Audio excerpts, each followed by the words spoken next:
Yo, yo, yo, what's up? What's up?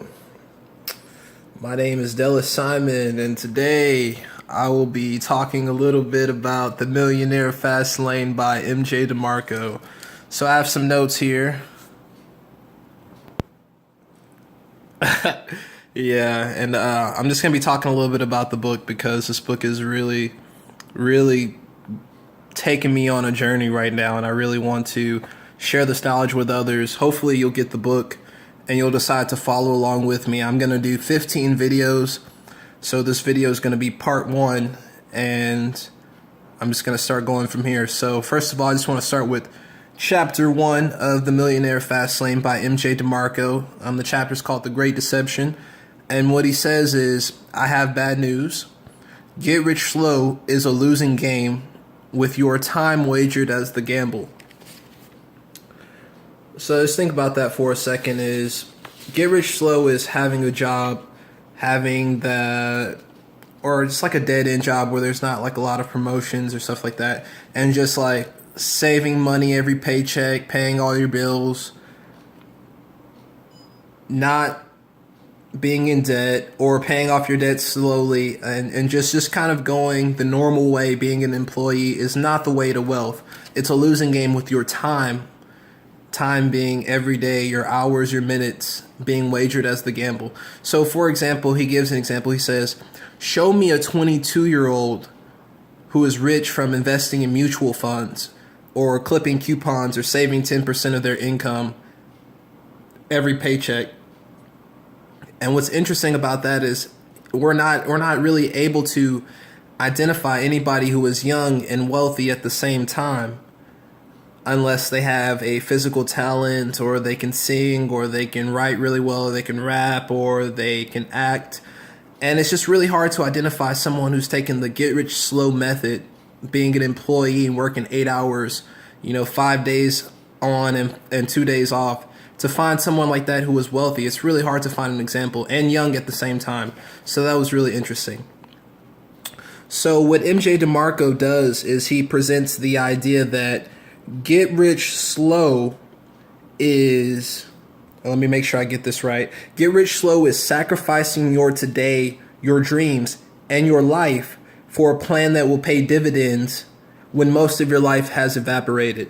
And it's when you're reading this book and you read that, you're just like, man, and if this is me right now, this may not be you yet, or you might be doing better than this, but when you're saving 10-15% of your income, and I'm investing in stocks and bonds. I have different accounts. I have money market accounts. I have REITs. I have Vanguard accounts, Roth IRA. I have all this stuff, and I'm trying to get wealthy. But all these plans are 10, 15, 20 years away, and that's saying the market gives me 12% every year. My dividends are reinvested. I'm not spending any of that money. And who has that time to put aside? You know what I'm saying? I want it now. I want, while I'm young, while I'm vibrant, I want to enjoy money and not have to be committed to a job where I have to go in and give my time for a paycheck. And what's really interesting is my aunt texted me today, and she called. My little niece called. She's 2 years old, and I couldn't answer the phone because I was working. And basically what working means to me right now is exchanging my time, which is finite, my time, my life, for money, which Uncle Sam can just print more of. And it's really interesting because I have to give more of my time, at least right now, as an employee, because I'm saving up some money. I have to give my time, and I won't be able to get that time back, which is really, it's a catastrophe. I'd rather be spending time with my family members right now, traveling the world and pursuing other things that I really care about, but I can't do that right now because I need to make money, because I need to pay my bills, because I need to get out of debt. So that's life for me. And to the next point, I kind of went a little long on that. But what's really interesting about this is believing that old age and wealth are together, like that you can't break those two. Like young and wealthy seems, in our society, it seems like something we can't talk about. It seems like something that doesn't exist, that's imaginary. So what this book does is it breaks that apart and says that being young and wealthy is very much so possible as long as you apply the wealth formula, which DeMarco talks about later in the book. And I really highly encourage this book. It's really an excellent eye opener. All right. And then, so if I could just give one more piece of nugget for the chapter 1, is that Get Rich Slow demands a lifelong of gainful employment. So basically, you would have to be working for the rest of your life, saving 10%, saving 15%, investing that in assets that appreciate, not losing money. And that is how you build the nest egg. And then towards the end of that nest egg, let's say year 15, year 20 is when compound interest really starts building up. So you would be saving for 15, 20 years just to become like a millionaire or a multimillionaire. And what DeMarco says is, hey, with the slow lane, because that's the slow lane, there's also the sidewalk, but that's the slow lane. With the slow lane, get rich quick is not even possible. And with the slow lane, getting rich only happens when you give all your time up and are gainfully employed. So if you lose a job, if you're cut off, then it's a bump on the slow lane road. And if you have the book, you know exactly what I'm talking about. So I'm going to go on to chapter 2, which is about how I screwed Get Rich Slow. So this is DeMarco giving a little bit of account of his life and how he discovered kind of what the slow lane was and how he kind of made the decision to get off the slow lane. As I have done by reading this book, every day is an attempt to get off of the slow lane for me. So yes. And he says, wealth plus youth was an equation that didn't compute with him at first. And a society doesn't promote wealth and youth unless you like discover Facebook or you create a tech company that explodes overnight. But being young and wealthy, usually, I mean, if you're a college student or people who are rare exceptions who come out of high school and start their own business and make millions from a business. But what's really interesting is it just seems like when you're wealthy and young, you've beaten the odds. But DeMarco says no, that there's a science. In fact, there's a process behind it. And he goes to uncover it in this book. So I'll just continue chapter 2. Flipping my notes here. Can't see it. Yep, having a good time. So chapter 2, he says, he gives the story of the Lamborghini Count. And I think I think I pronounced that correctly. If I did, please forgive me. But I definitely want like a Lamborghini or a Porsche very soon. So I'll know how to pronounce that very soon. But he gives a story and you'll have to get the book. I'm not going to give all the nuggets. But he says he went to an ice cream shop and he had an encounter with a man who had a very, very nice Lamborghini car. And he was a young teen at the time, and he approached the man. This is DeMarco. He approached the man in kind of like a hesitant manner.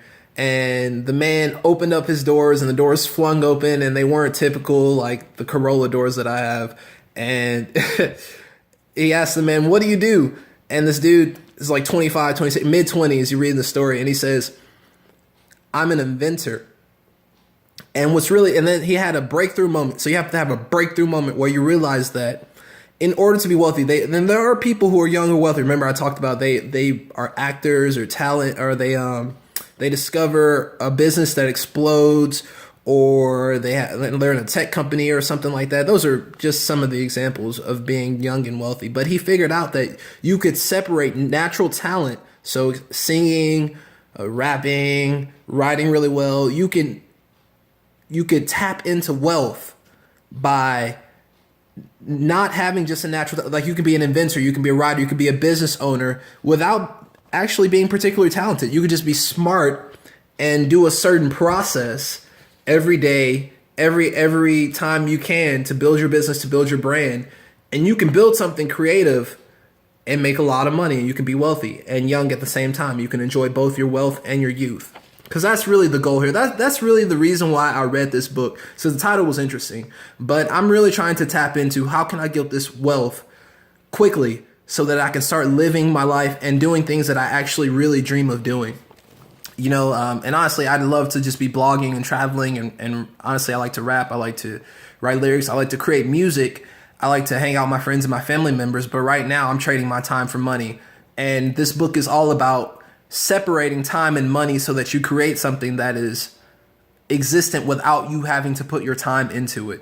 And some people think that's not possible, but MJ DeMarco gives plenty of examples, and there are plenty of examples in our tech age today of people who are doing a very wonderful job. I just want to tap into that and discover what I can do, and this is kind of like why this video series came apart, or came into fruition, if I could say it like that. So very quickly, he said a neural pathway smacked open in his mind, smack, and he realized that he had to believe, and let me just make sure I said this as many times how strong. He had to believe that it was possible to be youth or to be young and to be wealthy. So here's the thing. Here's a limiting belief. If you have a belief in your mind that it's not possible to be 25, 26, or 34, or 35, or however young you are to be young and wealthy, if you have a limiting belief in your mind, then you can never do it. So that the first two chapters is all about saying, hey, if you have this belief, you need to get rid of it now if you're trying to be a millionaire. I'm trying to be a millionaire. I had to get rid of this belief. Youth and wealth is possible. I can obtain it, and that's how I'm going to go about it. He says, fast wealth is created exponentially and not linearly. It's not created year by year, saving just a little bit, investing in things, you know what I'm saying, making a little bit here, making a little bit there. No, it's created by doing something well, processed, doing it over and over and over again, and working really hard and creating something that explodes with growth because you've planned it, because you understand the wealth equation and the fast lane. This book is crazy. Like, if you cannot already tell by how fast I'm talking, and I love finance books. I read a lot of finance books. I read a lot of books. I study finance. I like money. I like investing. And I read this book and I'm just like, where have I been? You know what I'm saying? I've read many books, but this book has been the most eye-opening for me. And this is a really interesting example he gives. And this isn't in the second chapter, and I'm still in the second chapter, but I'm going to finish up right here. He says, his mom convinced him that this was true. We can't afford that. Do you think money grows on trees?